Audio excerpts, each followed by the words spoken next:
program of poverty alleviation, because poverty eradication is what we should be talking about. It's difficult to alleviate poverty because what poverty alleviation means is that the person is sick and you are giving them pain relief. What happens? They are still sick. So what I believe in is that we should have poverty eradication, and it's not difficult to do. We just have to first ensure that the resources of the government are used for the people. And there are two things we need to do. We need to be truthful in the management and accounting of public resources. That's why it's part of my poverty alleviation, poverty eradication move was what made me to raise alarm that 80% of the crude oil in Nigeria is being stolen. And in monetary terms, you are losing about 4 billion every month. So you are losing minimum of 2 trillion. That's a lot of money to lose. And if you lose that kind of money by taking the money overseas and people in government are collecting commission, and then the people are going to be poor. The same thing I'm raising now with respect to our solid minerals. People are coming from all over the world, mostly from Asia, and stealing these solid minerals as well, and causing insecurity for the communities. On top of that, if we spend money on the things that make people poor, there's food in the country. Even before modern government, in many communities in Nigeria for 500 years, they've learned how to feed themselves. But now in modern Nigeria, we cannot feed ourselves. So people are poor because they cannot feed themselves. Housing is also why people are poor. And we can afford to build 1 million housing units in every state in Nigeria. If you do that for 4 years, 8 years, housing will not be an issue. Another reason why people are poor is they don't have access to medical care. And we have the resources to have primary health care in every ward in the country. So when you do those three things and you also give people access to education, quality education, in my time and the time before I was born, however poor you were, you will have quality education. So poverty did not implicate education. So then the rest of the money we can spend on infrastructure and we can take care of security. People will not be poor again. But the idea that you can help the poor by donating money is just temporary. The idea that you can alleviate poverty by going to the market and giving people cash. No, you can only deal with poverty when you remove those things that make people poor.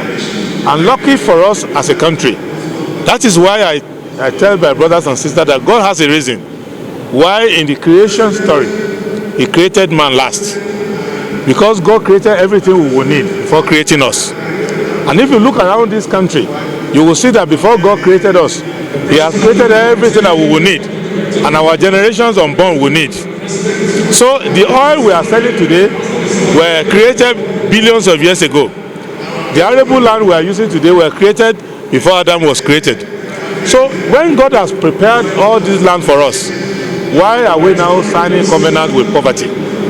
Why are we signing covenant with poverty? And you sign covenant with poverty when you vote in a bad government. That is simple as that. I am concerned because even right from the day of the peace accord, many did not have a peaceful mind. Even the presidential candidates who were coming to sign the peace accords, they did not sit where they were allocated seats. Where Shogora was supposed to sit was where Kwakwanso by force went to sit. Where Dumebi Kachiku was supposed to sit was where Dati of Labour Party forced himself to sit. So where I think Al-Mustafa was supposed to sit was where Atiku went to force himself to sit. So I started where my seat was, and I think others sat where their seats were. So from that moment, you cannot do peace without doing justice, and you cannot do justice without saying the truth. So from that moment, I saw that these people are not ready for peace. But we need peace in this country, and we need to ensure that just 18 people running for president out of 220 million people, we should feel privileged, we should feel lucky, and we should bring the best out of us. And I always tell people, despite what you think, only God chooses leaders. Even if you force yourself into it, you will not last there. You see what happened in the UK. Prime Minister lasting 44 days. It shows you that God is everywhere, and that all of us should be humble, make an honest case to the Nigerian people, make sure you are honest, you don't lie to the people, you don't feel arrogant, you don't feel like you are entitled to anything, you don't say it's your turn. It's not your turn. You don't even know your turn to be born. You don't know your turn to be dead. How can you say it's your turn to rule? So that is just not knowing God. You have to know that God endows leaders, and when it's his time to relieve his people, we'll be lucky to be used as the agent of change. It's a privilege. Because I'm already doing something different. Why they are lying about it, I'm telling the truth. Easy to talk if you are saying the truth. So even anywhere you are, though I'm just telling you that all of us, no, everybody faces that temptation. Okay. Let us lie to ourselves in this country. If the only thing that was wrong with us in this country is the government, we will have removed them. Okay. But we have collaborators with them as well. Okay. We have citizens who don't obey the rule of law as well, who don't obey the law as well. So what I'm letting you know is that let us get used to the truth. Once you get used to the truth, the leader who can tell you the truth during campaign, not lying. That's not there are many lying. They are lying about their name, about their qualification, about what they stand for. And you see the lie, you should know the distinction.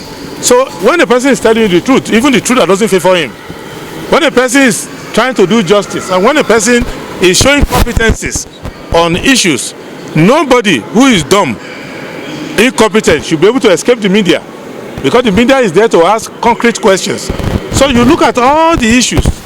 For example, my poverty alleviation program, how am I going to fund it? You question me and I'll give you the answer to the last number.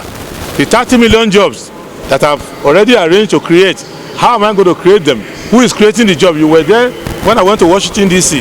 to sign an agreement with Chamber of Commerce. 2,000 companies coming to Nigeria to do. These companies are there, you can call them. So every of the program, I know the finance of this economy more than President Buhari and all his cabinet. Because when media were arguing with me, when I said we are not short of money, anybody who tells you, even now they are lying that they are borrowing money, their budget is 20 trillion. First, they are lying, their budget is not 20 trillion. Their budget is about 14 trillion. It was the National Assembly that padded the rest to it. And the money they are borrowing is not for you. They are borrowing money to cash out as they are going. So let us just know that one.